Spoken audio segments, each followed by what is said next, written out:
Dito sa Papa Dudut Stories, ikaw ay hindi nag-iisa.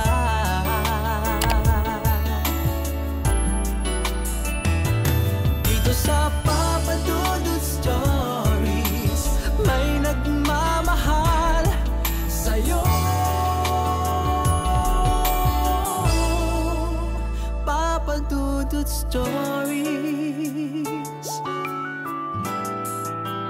Papa Dudut Stories. Dear Papa Dudut, sa lahat po ng mga nakatutok ngayon, huwag pong kalimutan mag-like, mag-share at mag-subscribe. Maraming salamat po sa inyong lahat.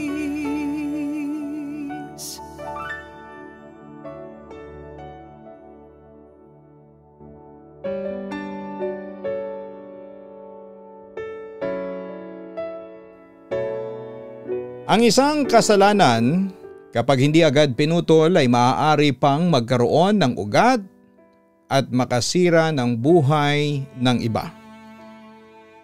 Hindi naman lahat ng nasisira ay kaya pang ayusin at ibalik sa dati na parang walang nangyari.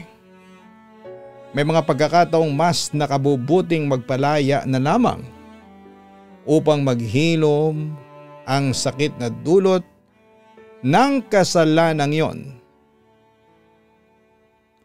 Dear Papa Dudut, ako po si Fiona, 32 years old. Isang may bahay at ina ng 8 at 6 na taong gulang na mga bata.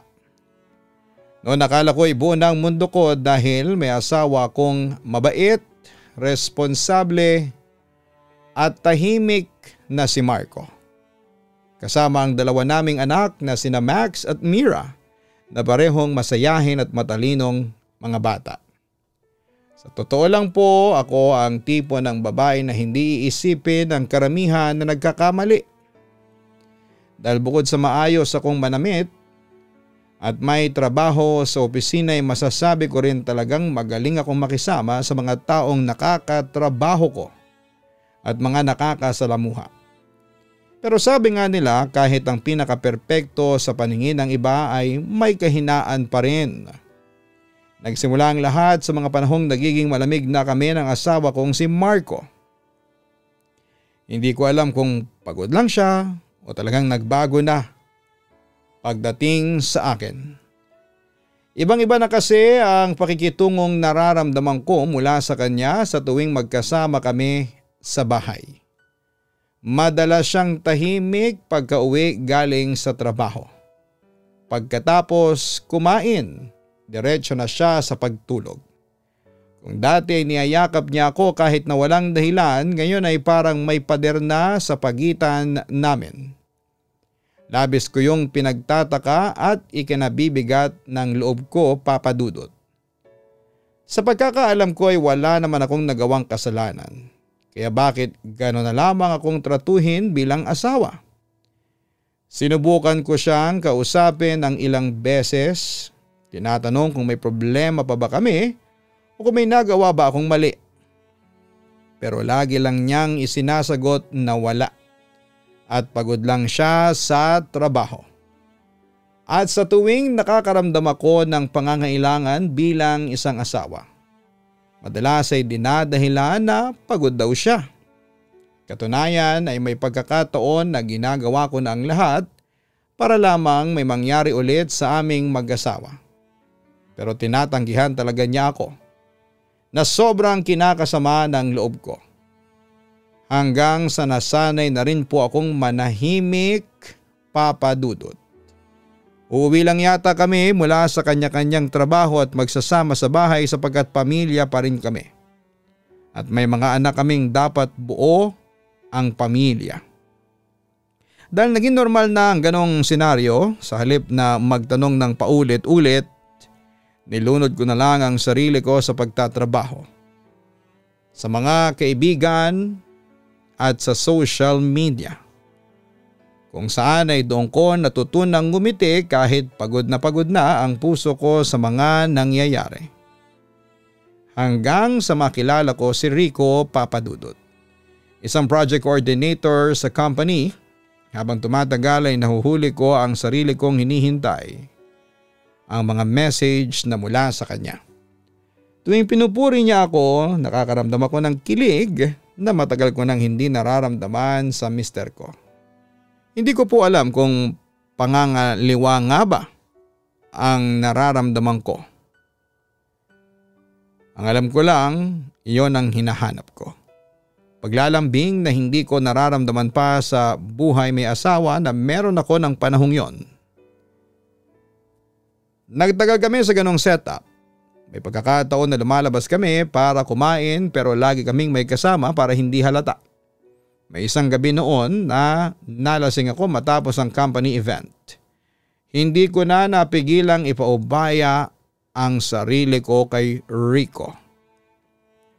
Nang una'y sobrang nagsisi ako sa pagkakamaling yon. Agad akong umalis sa hotel kung saan niya ako dinala. Nagsorry din siya. Sabi niya ay ginusto niya ang nangyari sa amin dahil akala niya ay gusto ko din siya. Umamin siya na matagal na siyang may nararamdaman sa akin kahit alam niyang may asawa na ako. Pero nung matapos niya akong halikan at tumalik din ako pabalik ay hindi na raw siya nag-aalinlangan pa na sundin ang nararamdaman ng puso niya. Pag-uwi ko ng gabing yon ay umiyak ako sa loob ng banyo. Gusto kong sisihin si Marco na dahil sa pambabaliwala niya at kakulangan ng pagmamahal sa akin bilang asawa. Nagawa ko tuloy hanapin ang pagkukulang na yon sa iba. Pero alam kong ako ang nagkamali. Ako ang lumampas sa linya na dapat ay hindi ko nilampasan dahil may sarili akong pamilya at ganon din si Rico. Lumipas ang isang linggo na hindi na kami nagpansinan noon ni Rico. Pero sa bawat araw na yon, nangungulila kami sa presensya ng isa't isa. At nang magkaroon nga kami ng pagkakataong makapag-usap ng masinsinan ay sinabi niyang hindi daw niya ako kayang kalimutan. Kung mas makabubuti daw na mag-resign na lamang ay gawin niya para hindi siya natotorture ng ganon. Ipinagtapat din niya ang sobrang nahulog na siya sa akin. Pero sabi ko ay mali yun, pareho kaming may pamilya na. Nagulat ako nang sabihin niya ang kaya niyang hiwalayan ang asawa niya para sa akin. Ang sabi ko naman ay mahal ko ang mga anak ko at hindi ko kayang iwan si Marco. Pero Papa Dudut, kahit na anong pilit naming layuan ng isa't isa noon, hindi namin kinayang pigilan ang pag-usbong ng nararamdaman namin. Hindi na nagtagal at pinagbigyan namin ang mga sarili namin na mahalin ang isa't isa, Papa Dudut. Naging madalas ang pagkikita namin noon at sa bawat pagkikita may nangyayari po sa amin. Alam kong mali, pero siya lang ang nagbibigay noon ng kasiyahan at pagmamahal sa akin. Aaminin ko noong panahon na yon ay mahal ko na siya kesa sa asawa ko. Papa Dudut, naging madalas din ang pagsisinungaling ko kay Marco. Palagi kong dinadahilan na may overtime ako, may meeting at may lakad kasama ang office mates. Kaya napapaaga siya ng uwi para sa mga bata. Pero ang hindi ko alam, unti-unti na palang napapansin ng asawa ko ang pagbabago ko. Dahil may isang gabing habang nakahiga kami ay dinig ko ang mabigat na paghinga niya. Alam kong gising siya pero hindi ako kinikibo. Noong bumuntong hininga siya ulit ay doon na siya nagtanong. Fiona, may iba ka ba? Parang sumabog at kumalabog ang dibdib ko sa katanungan niyang yon. Hindi agad ako nakasagot. Pero sa halip na umamin ay nagsinungaling ako. Sinabi kong wala, na sobrang abala lamang ako sa trabaho. Tinanong ko siya kung bakit niya ako tinatanong ng ganon pero hindi niya ako sinasagot. Nang ibalik ko ang tanong niya sa kanya ay walang imik na tinalikuran lamang niya ako at tinulugan. Pero makalipas ang ilang buwan, nakaramdam ako ng guilt, Papa Dudut. Kaya tinapos ko ang relasyon namin ni Rico at napagod din ako sa sitwasyong meron kami dahil alam ko kahit mahal namin ang isa't isa, ay wala pa rin yung patutunguhan. Natakot din akong baka pati trabaho ko ay mawala sa akin kapag may makahuli sa amin. Kahit ayaw niya ay pinilit ko siyang kalimutan ako. Sabi ko kahit wala pa siyang anak, huwag niyang aksahin ang buhay niya sa akin. Mahalin niya na lang ang asawa niya. Halos magmakaawa siya noon na huwag kong iwanan. Pero tuluyan ko pa rin siyang iniwasan noon, Papa Dudut. Nalipat din ako ng department noon kaya lalo kaming nagkaroon ng dahilan para itigil na ang lahat ng mayroon sa aming dalawa. Sinubukan kong ayusin ang sarili ko at ang relasyon namin ng asawa ko noong panahon na yon, Papa Dudut. Sobrang effort ang ginawa ko para lamang bumalik ang dati. Maaga na akong umuwi para ipagluto ang mag-ama ko. Kapag overtime, bumabawi ako sa kanila kinabukasan. Hanggang sa may isang beses na napansin kong may kausap si Marco sa cellphone. Panahon na yon, nasa CR ako at wala siyang alam na umuwi ako. Narinig ko ng malinaw ang usapan nila. Lalong sumama ang pakiramdam ko noong marinig kong sweet niyang sinabi sa kausap niyang salitang babawi ako sa susunod, I love you. Gusto ko siyang kumprontahin noon pero wala akong lakas para gawin yon. Bago pa niya malaman na nandun ako, mabilis at maingat akong lumabas ng bahay at nagpanggap na papasok pa lamang ng sandaling yon. Tinawag ko ang mga anak namin para malaman nilang nakauwi na ako. Maya-maya ay sinalubong ako ng mga bata at kinuha ang mga dala kong pagkain, maging ang cake na para sa anniversary namin ni Marco. Noong makalapit si Marco, hinalikan ko siya sa lips gaya ng dati. Tinanong niya ako bakit nandun na raw ako. Wala daw ba akong pasok? Sabi ko naman ay masama ang pakiramdam ko kaya umuwi ako ng mas maaga. Nakiusap ako sa kanyang asikasuhin na yung hapunan namin dahil magbibihis muna ako. Niyakap ko rin siya ng mahigpit at binati ng happy 8th wedding anniversary. Kahit na alam kong nakalimutan na niya gaya ng dati pa. Bago ako umakyat ng kwarto, sabi ko pa sa kanya kapag tulog na ang mga bata ay mag-celebrate kami. Ipinalam ko rin na may dala akong alak, mag one-on-one kami at pumayag naman siya. Natuloy ang one-on-one na inuman namin, Papa Dudut. Nung pareho na kaming natamaan ng alak ay mas naging wild kaming pareho. Sa pagkakataong yon ay may nangyari na ulit sa amin. Ginawa ko ang lahat para mag-enjoy siya. Nakailang beses naming sabay na abot ang rurok ng pag-iisa ng gabing yon. At simula noon sa bawat araw ay unti-unting bumabalik ang aming spark bilang mag-asawa na matagal nang nawala sa aming dalawa. Every weekend lumalabas na rin kaming buong pamilya. Dumadalas na ang pag-uwi niya ng mas maaga at madalas din na tinatrabaho na namin ang isa't isa. Akala ko ay magiging okay na ang lahat sa pagitan naming dalawa ni Marco pero hindi ko alam ay may isa pa palang susubok sa akin ang panahon na yon, Papa Dudut. Sa bagong department na nilipatan ko ay nakilala ko si Arman. Isang binatang tahimik, matalino pero misteryoso. Tipo ng lalaki na hindi kailangang magsalita ng marami para maramdaman mong may lalim. Naging magkaibigan kami kahit na mas bata siya ng 3 taon sa akin. Maraming may crush sa kanya na katrabaho namin pero may haka-haka na bakla daw ito kaya single. Papa Dudut, sa mga panahon na sinusubukan kong bumawi kay Marco, si Arma naman ang naging comfort zone ko sa bawat araw na nahihirapan ako sa buhay. Sa bawat araw na malamig sa akin ang asawa ko. Hindi ko man ginusto pero tuluyan na naman akong nahulog sa maling tao. At doon ko rin tuluyang nasira ang sarili kong respeto dahil nalaman ni Marco ang lahat ng tungkol sa amin ni Arman.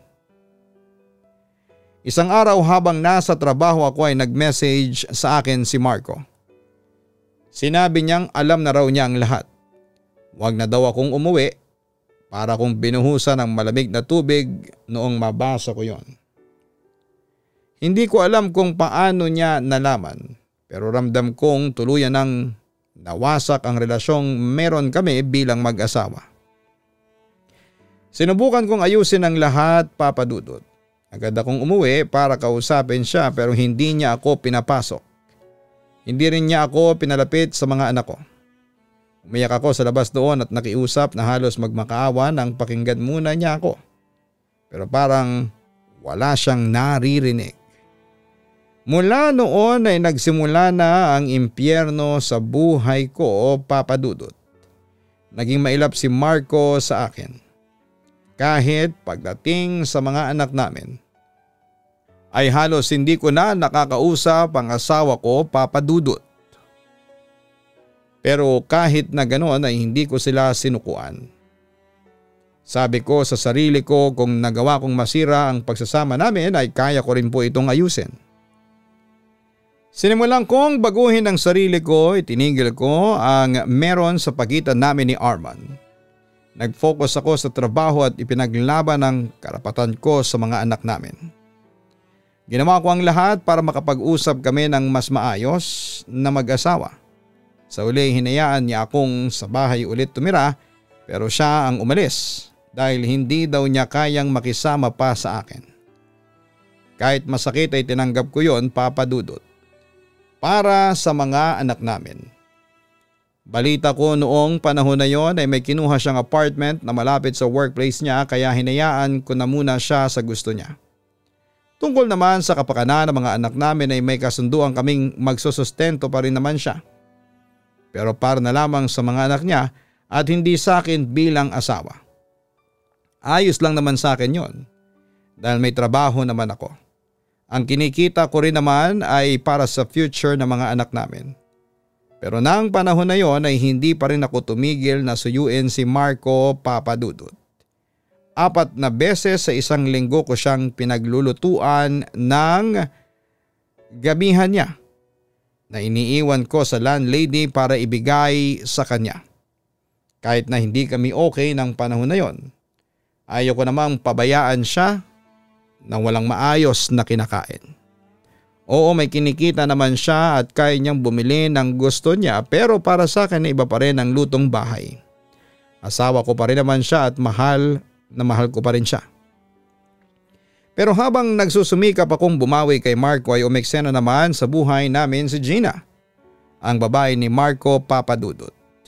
At doon na nagsimula ang bagong kabanata ng sakit na nararamdaman ko.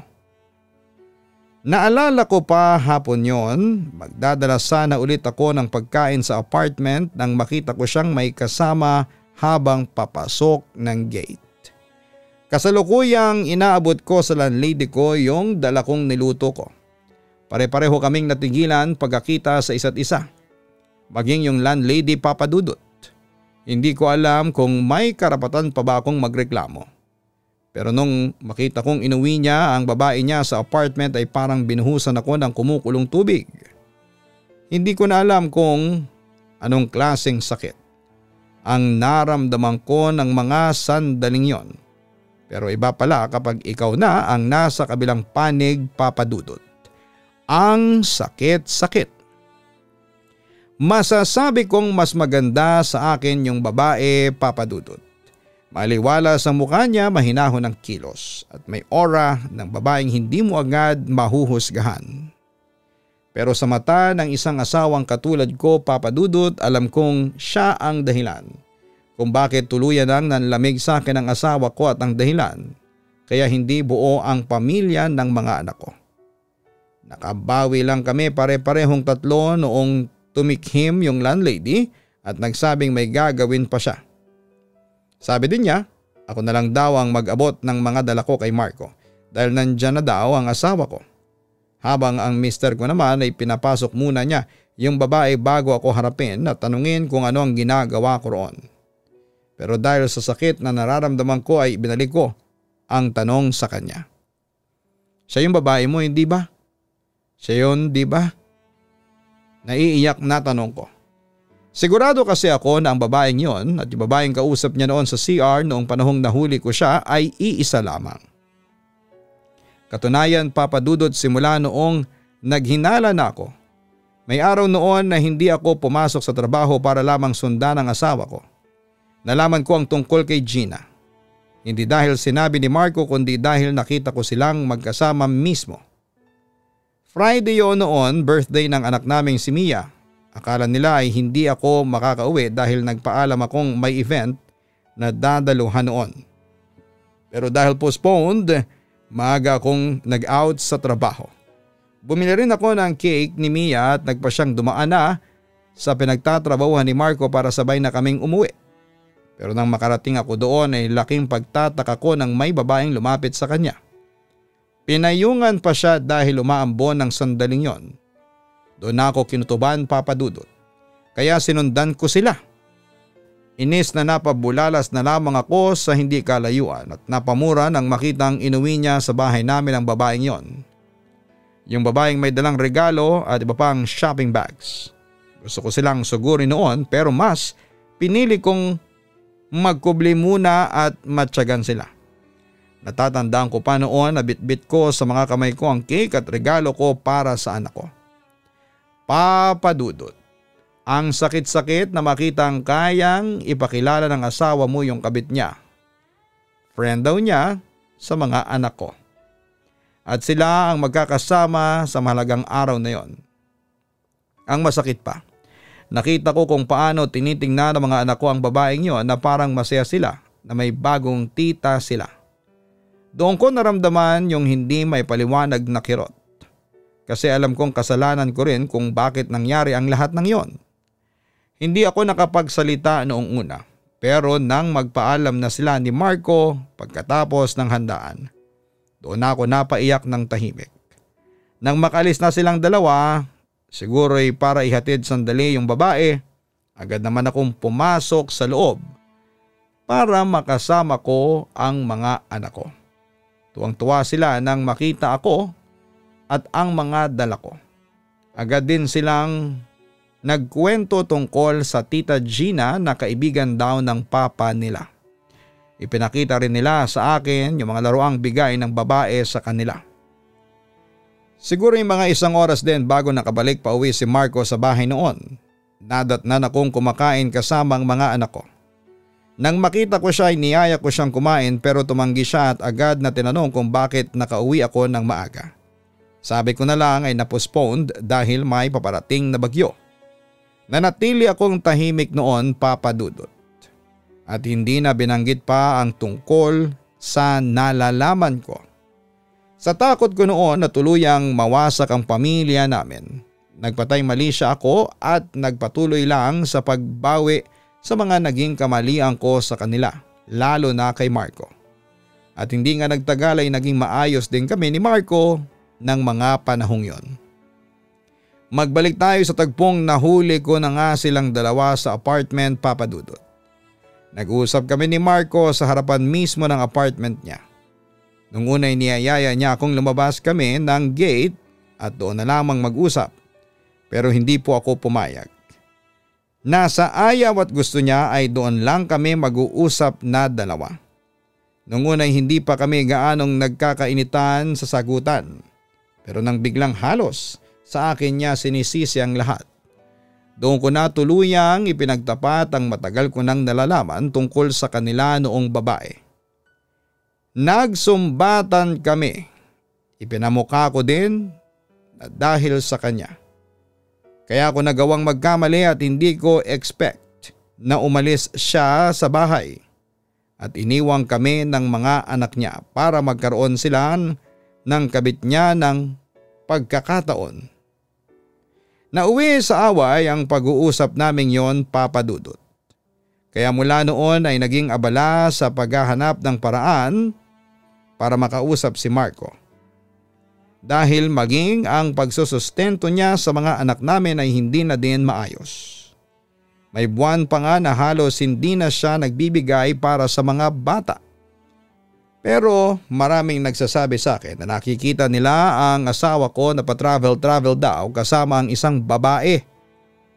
Katunayan, Papa Dudut, halos araw-araw kong tinatawagan noon si Marco at minsan sa trabaho, minsan sa bahay ng mga magulang niya. Pero madalas ay hindi siya sumasagot. Noong minsang sagutin niya, ang sabi lang niya ay tigilan na siya. Mag-move on na raw ako dahil hindi na daw niya ako mahal. May kanya-kanya na daw kaming buhay. Papa Dudut, halos sumabog ako sa galit noon. Okay naman sana kung ayaw na niya sa akin. Kahit masakit ay tatanggapin ko. Pero paano naman yung nararamdaman ng mga anak ko noong panahon na yon? Nagtatanong na bakit hindi man lamang sila pinapasyalan ng papa nila. Nasaan na daw ito? Dahil sa mga anak ko ay sinubukan kong kontakin si Gina, Papa Dudut. Nag-message ako sa kanya sa Facebook.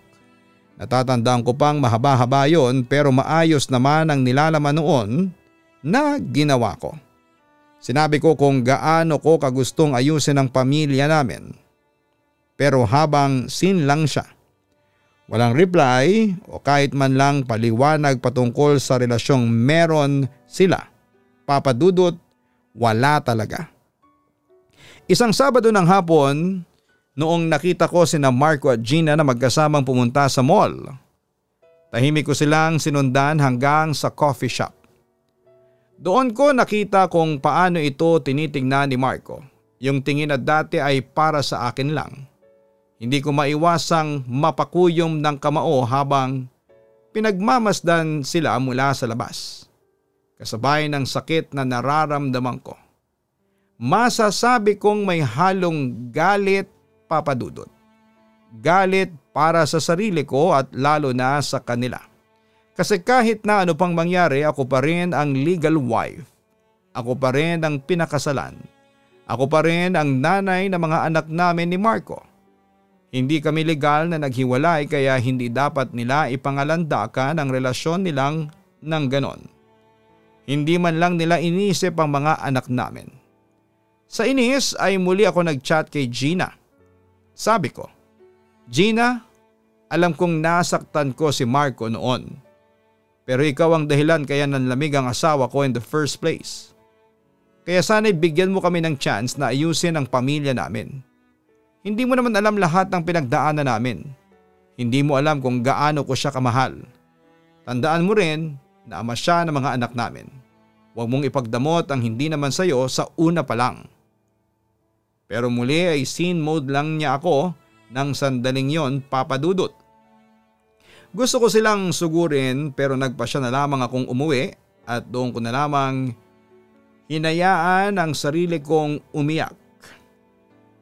Halos mapuno ng luha ang unan ko hanggang sa hindi ko na malayang nakatulugang ko na pala ang pag-iyak. Nagising na lamang ako dahil sa pagkatok ng panganay kong anak at inalok ako na kakain na raw kami. Doon ako biglang napabangon at nalaman kong gabi na pala. Nang makarating ako sa kusina ay nakaredy na yung mga pagkain.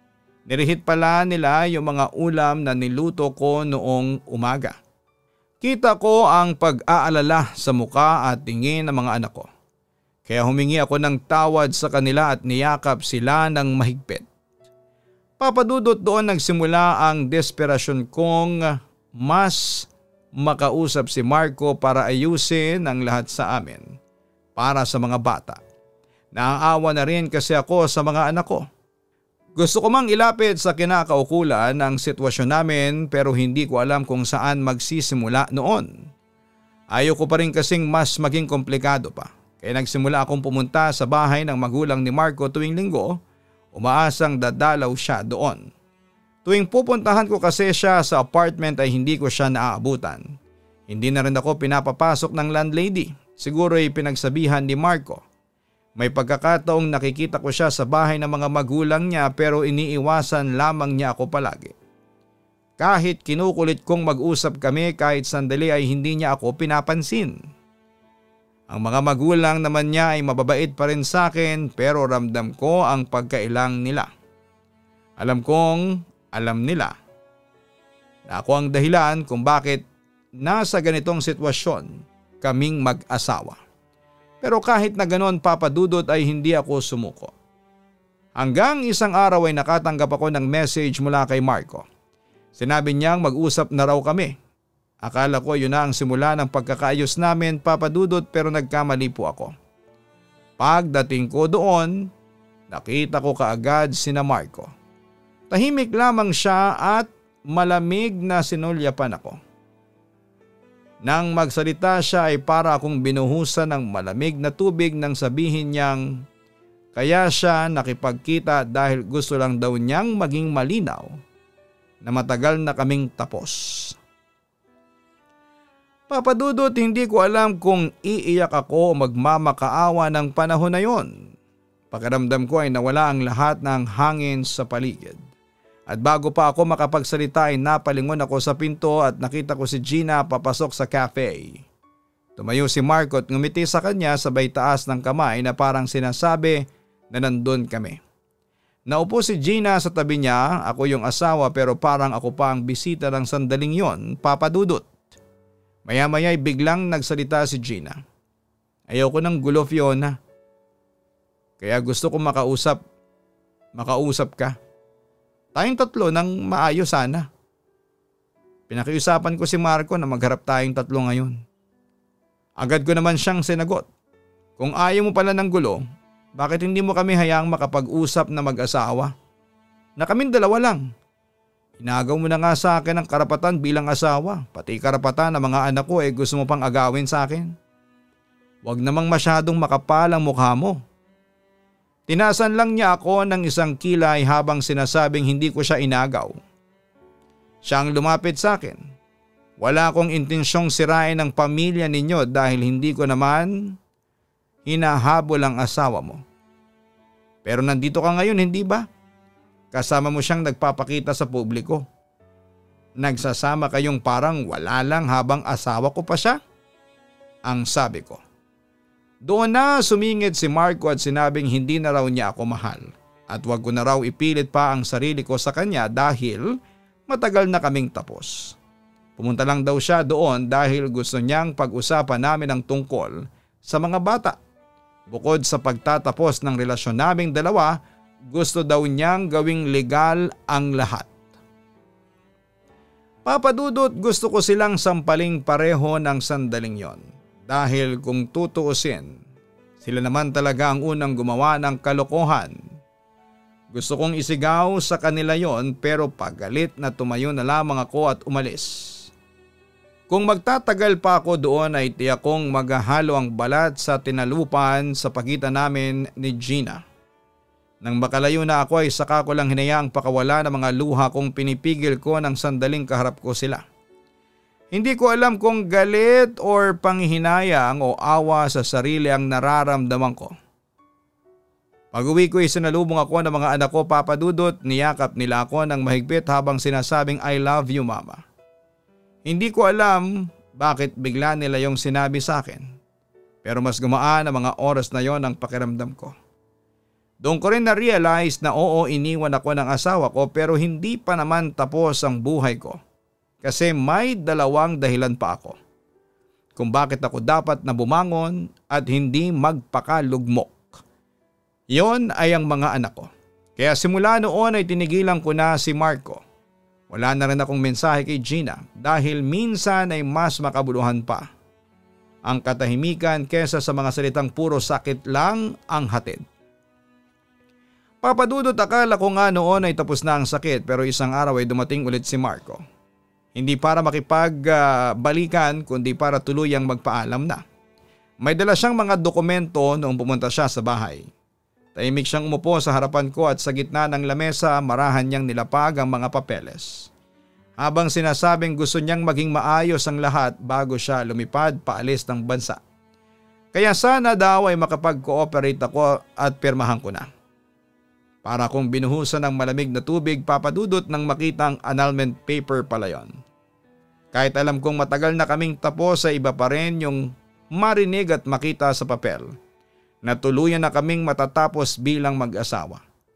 Hindi ako agad nakasagot noon, Papa Dudut. Narinig kong sabi pa niya na tumatak sa isipan ko hanggang ngayon. Wala naman akong gustong masaktan, Fiona. Pero gusto ko nang magsimula ng panibagong buhay kasama si Gina. Sana kahit papaano ay maintindihan mo rin ako. Sa loob-loob ko, Gusto kong sumigaw at usigin siya sa ginawa niya. Feeling ko ng sandaling yon ay agrabyado ako. Feeling ko ay parang planado ang lahat. Pero Papa Dudut, ano pa ba ang karapatan kong magalit? Kung ako rin ay nagawa ko ring magloko noon. Kaya imbes na sigawan siya ay napayuko na lamang ako habang tumutulo ang luha ko sa mga papel na nasa harapan ko. Sabi ko ay bigyan niya muna ako ng panahon para doon. Tumango lamang siya at umalis. Nang walang halik sa akin at walang yakap. Hindi gaya dati noong nagsisimula pa lang naming buuin ang pamilyang pinapangarap namin ng magkasama. Papa Dudut, ilang araw kong pinag-isipan ang tungkol sa annulment. At sa bawat gabing umiiyak ako ay lagi kong iniisip yung mga anak namin. Wala silang kasalanan pero silang madalas na naapektuhan sa lahat ng yon. Hanggang isang gabi habang pinapatulog ko si Mia matapos kong ipagtapat at ipaunawa sa kanilang dalawa ang tunay na sitwasyon namin ng papa nila. Maya-maya biglang nagtanong si Max. Ma, kapag annulled na ba kayo ni Papa? May bago na kayong parehong mapapangasawa? Sagot ko, anak, hindi naman laging tungkol sa bagong asawa. Minsan sapat na yung mahalin namin ulit ang sarili namin. Kung si Papa ninyo mas gusto niyang sumaya sa babaeng gusto niyang mapangasawa ulit, wala akong magagawa doon. Basta ako'y masaya na ako na kayo ng kapatid mo ang kasama ko. Sobrang mahal ko kayo. Mahigpit lang akong niyakap ng panganay ko matapos mag-I love you sa akin. At doon ay parang may liwanag na pumasok sa isipan ko. Siguro nga ito na ang tamang panahon para bitawan si Marco. Kaya kinaumagahan noon ay pinirmahan ko na ang annulment papers. Papa Dudut, lumipas sa mga buwan at tuluyan nang nag-grant ang annulment namin ni Marco. Sila naman ni Gina ay agad na nagpakasal sa simbahan base na rin sa mga chismis sa paligid. Sa tuwing dinadalaw ni Marco ang mga bata sa bahay ay tahimik lamang kaming nakatingin. Hindi na ako nasasaktan at wala na ring galit akong nararamdaman. Siguro dahil kahit papaano ay ginawa na niya ang responsibilidad niya bilang ama. Nagsusustento, bumubisita at ipinapasyal tuwing weekends sa mga anak namin. Tinuturuan naming dalawa ang mga anak namin na mahalin kaming pareho kahit na hindi na kami magkasama. At ako naman, Papa Dudut, ay patuloy lang sa buhay, naging full-time pastry seller sa online na mga brownies, cookies at banana loaves. May mga suki na rin ako at minsan ay pati si Marco ay bumibili. Reason niya ay para daw sa mga bata. Hinahayaan ko na lang. Papa Dudut, na-realize ko rin na minsan ay hindi kailangan ng forever para matutong magmahal. Na hindi kabawasan sa pagkatawang pagbitaw kung kinakailangan na. Minsan ay yung pa ang pinakamalakas na magiging dahilan para bumangon. Hindi lang para sa sarili kundi para sa mga anak na meron ka pa. Ngayon po ay masaya ako kasama ang anak ko at wala mang kami ni Marco. Pero may mga anak pa akong marespeto at mapagmahal na kasama ko sa hirap at ginhawa. Hanggang dito na lamang po, lubos na gumagalang, Fiona. Maraming salamat sa pagbabahagi ng kwento mo, Fiona. Nakakahangang naitaguyod mong mag-isa ang mga anak mo habang nag-i-enjoy ang asawa mo sa piling ng iba. At bilang kinalimutan ang obligasyon nila bilang ama. Mas nananaig pa rin sa iyo ang pagiging ina na hindi mo sila pinabayaan kahit na anumang mangyari. At sa uli hindi mo hinayaang lamunin ka ng galit kundi mas pinili mong bumangon at ipakitang kaya mong maging ama't ina sa kanila. Tandaan na ang pag-aasawa ay panghabang buhay na commitment na dapat ay pinaghahandaan at pinag-iisipan. At pinagtatrabahuhan siyempre. Huwag pumasok sa panibagong relasyon kung nakatali na at may pasang obligasyon sa binuong pamilya. Sana'y magsilbing aral po ito sa lahat ng mga nakikinig na sa bawat maling desisyon ng mga magulang ay may mga anak na maapektuhan at mahihirapan. Hanapin ang Kaistorya YouTube channel para sa mga horror stories at syempre ang Papa Dudut Family YouTube channel. Sana po'y mag-subscribe po kayo dyan. Maraming salamat po.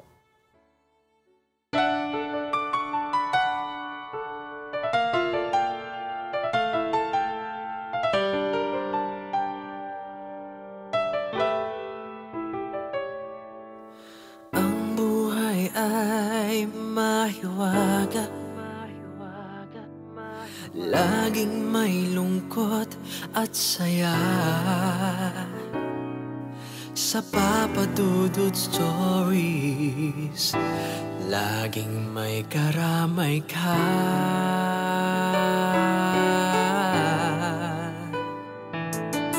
Mga problemang kay bigat, dito ay pakikinggan ka. Sa Papa Dudut Stories, kami ay iyong kasama. Dito sa Papa Dudut Stories, ikaw ay hindi nag-iisa.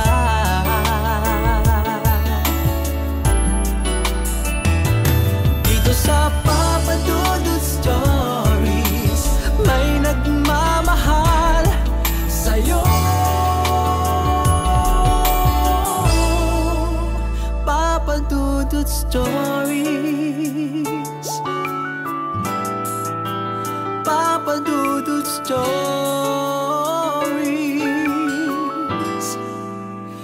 Papa Dudut Stories.